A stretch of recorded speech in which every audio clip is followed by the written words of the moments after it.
Арма ағайын. Қайырлы күн, құрметті оқырмандар, кітап сүйер қауым. Бүгін 23 сәуір бүкіләлемдік авторлық кітап қорғау күні.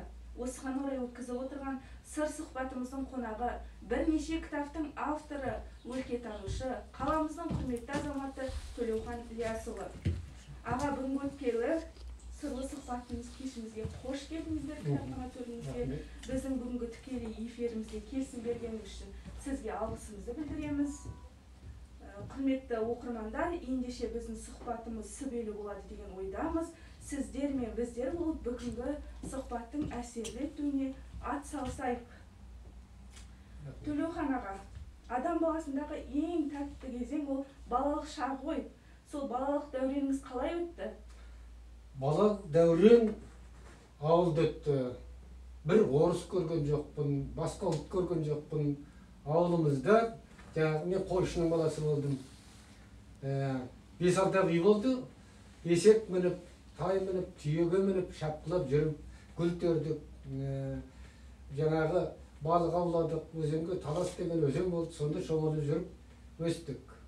Сондықтан ол күндер әлі күнге дейін есіме кетпейді, сағынышты күндер. Неше жасыңыздан бастап кітап оқи бастадыңыз? Мен құмарлық неден басталды? Ауылда өскеннен кейін мен машина көрген жоқпын, қала көрген жоқпын, ештеме көрген жоқпын.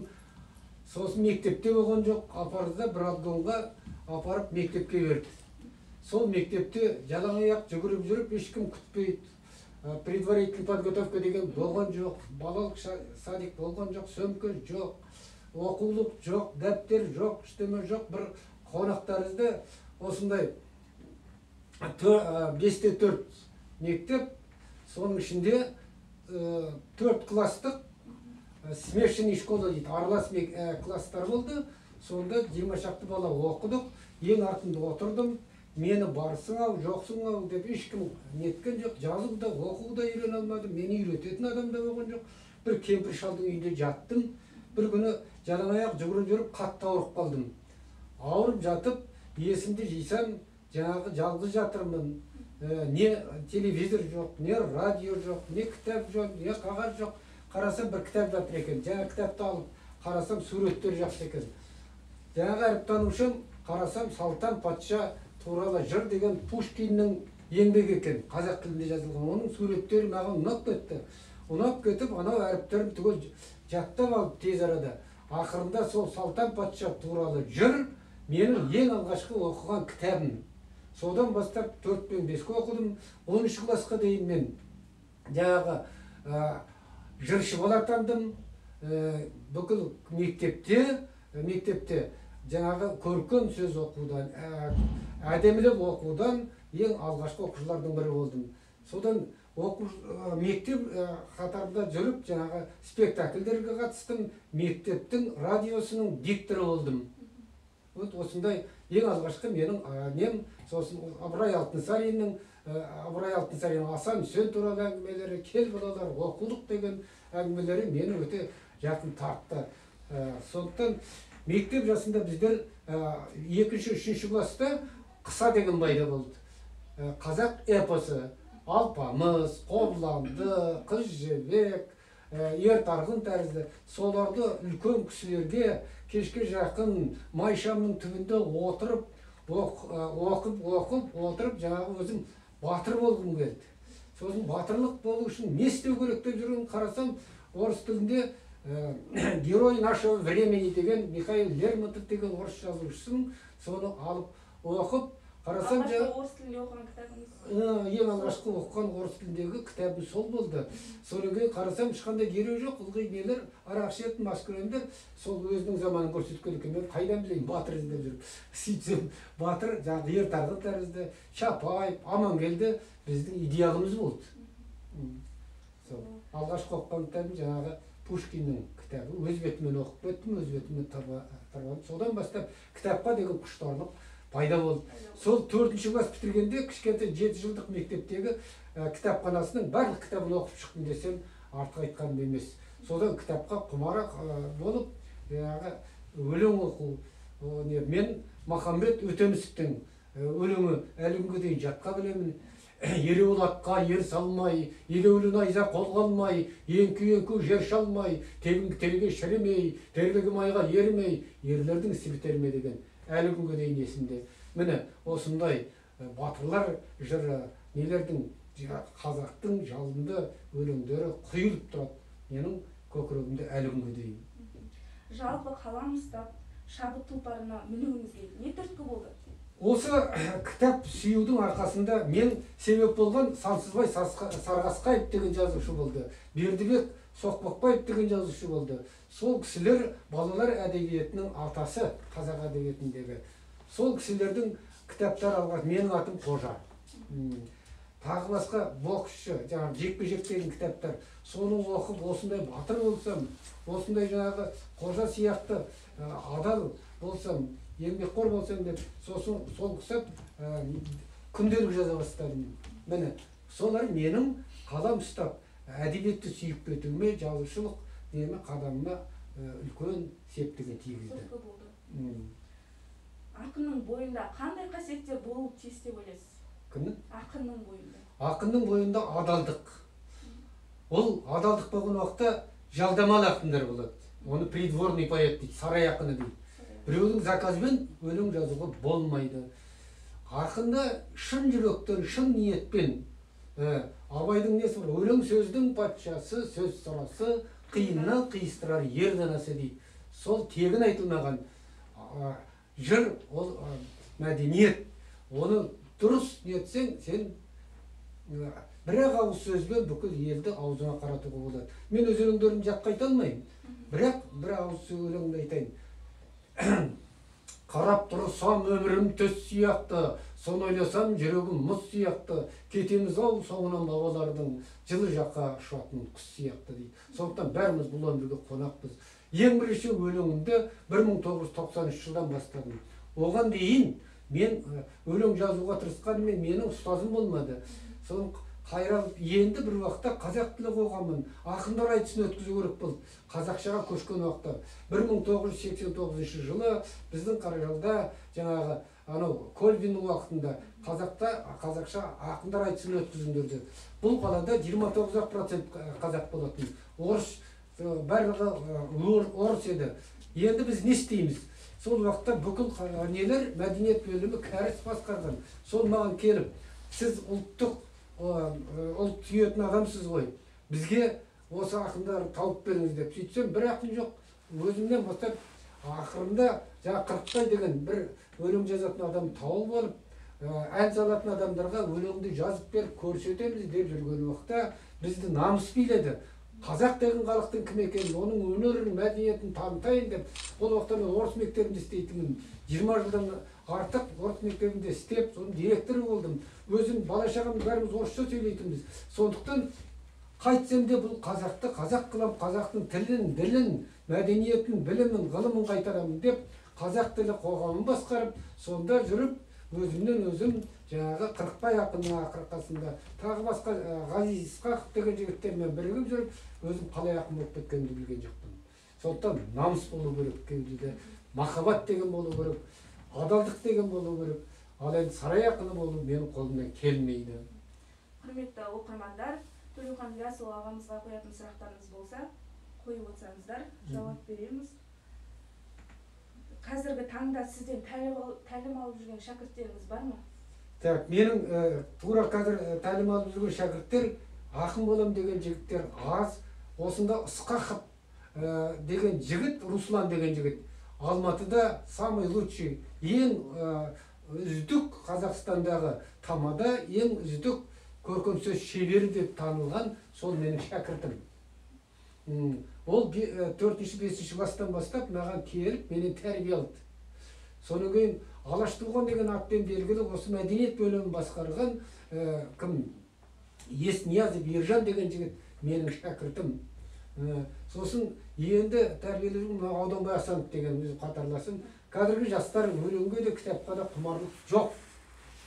Мен сіздің сұрағыңызбен кетіп қалдым.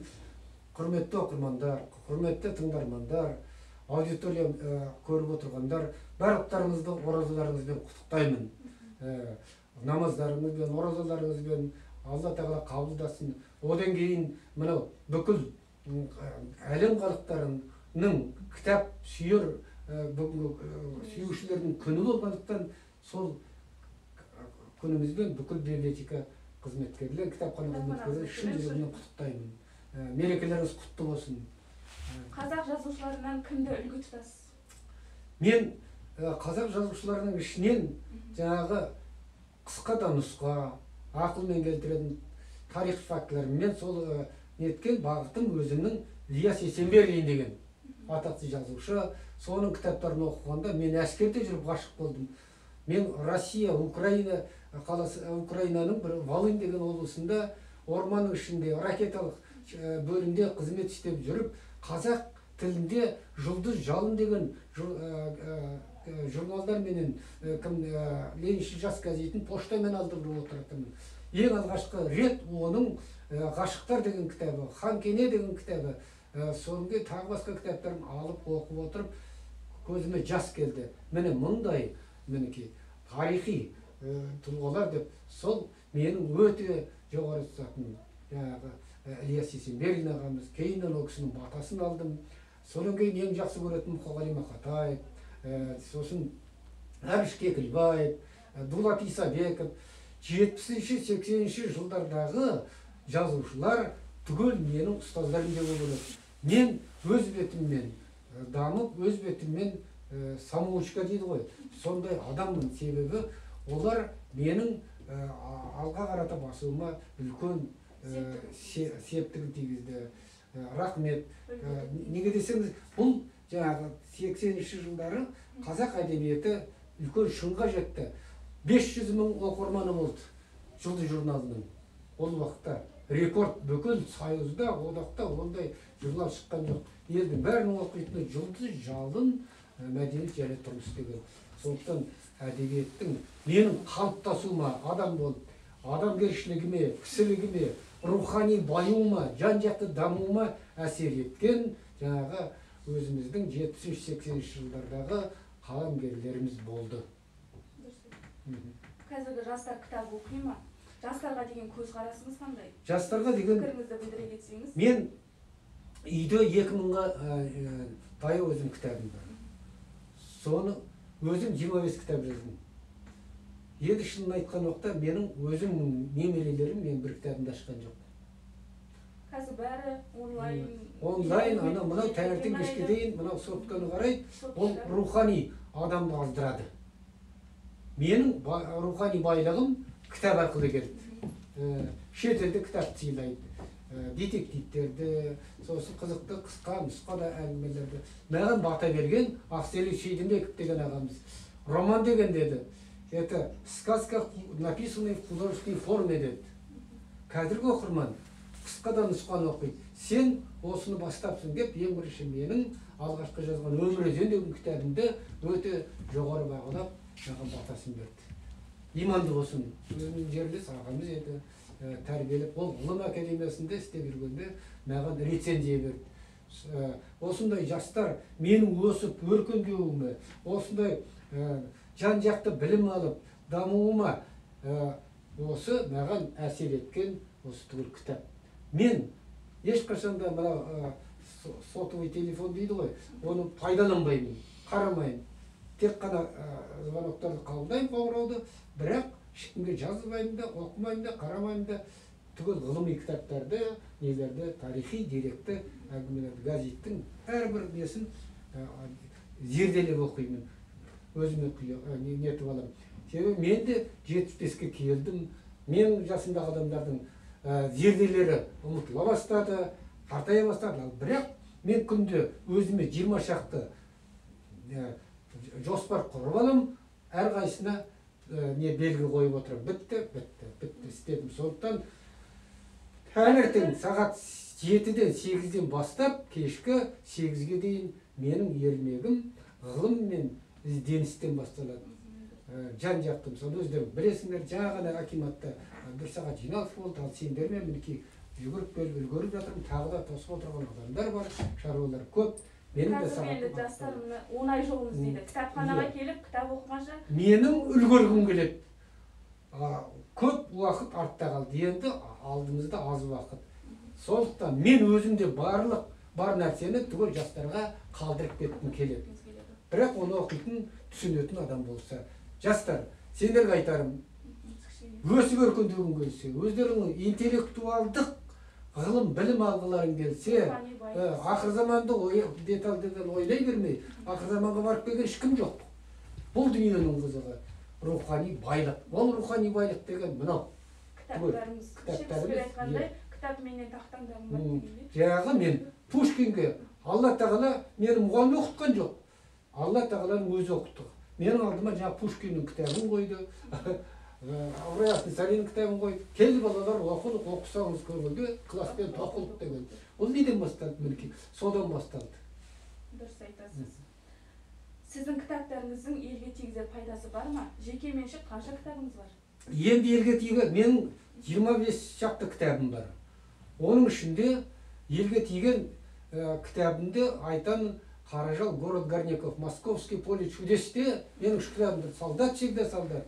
Жаңағы орыс тілінде жазылған Қаражал, город Горняков, соның кейін Жайрем Атасовский рудный регион.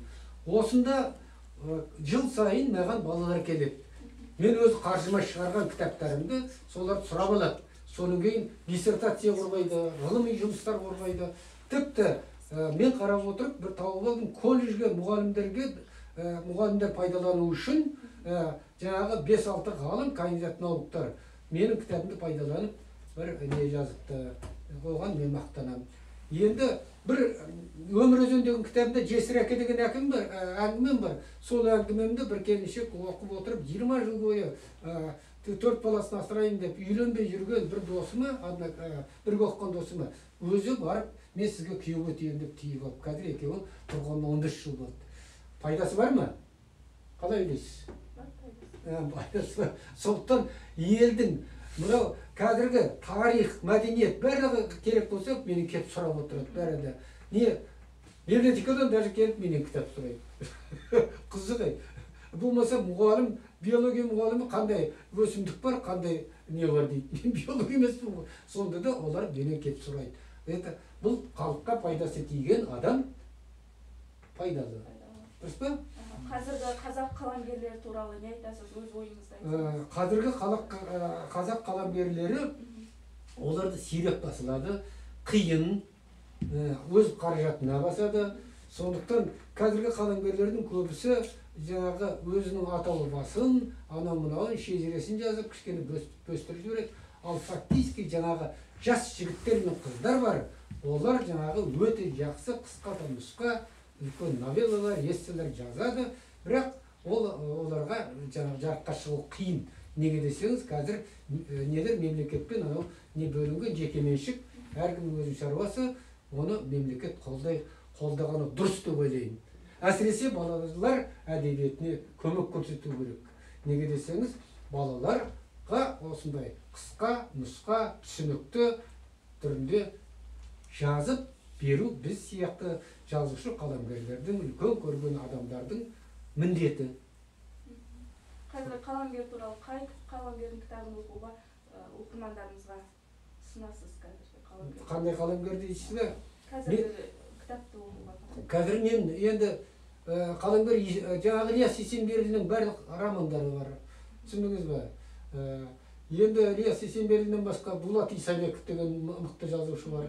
Осын мынау біздің жаңарқалық сенат депутаты болған Алдан Смайылов, Қалкен Смайылдың Аралбай батыр деген поэмасы шықты. Соны алып оқуларын етемін. Мынау негізі әркім өзінің туған жері туралы тарихи деректі әңгімелерді оқығандары дұрыс болады.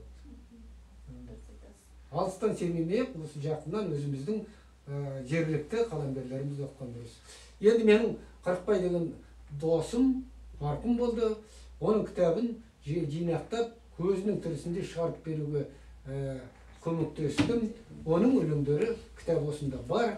Қырықбай Кентаевтың өлеңдерін оқығандары дұрыс болады. Құрметті оқырмандар, келіп кітапты алып оқуларыңызға кеңес береміз. Адамға ең қымбат не? Әрине уақыт. Уақытты бір орында ұстап тұра алмаймыз. уақыт ұстап та қала алмаймыз. Сондықтан бүгінгі сұхбатымыз соңына келіп жетті.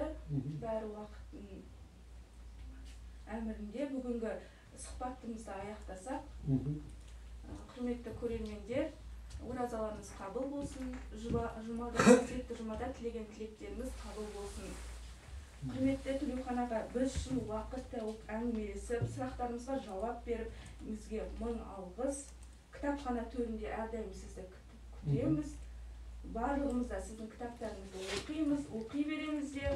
Қаламыңыз қарымды болсын, ғұмырыңыз ұзақ болсын, жүз жасаңыз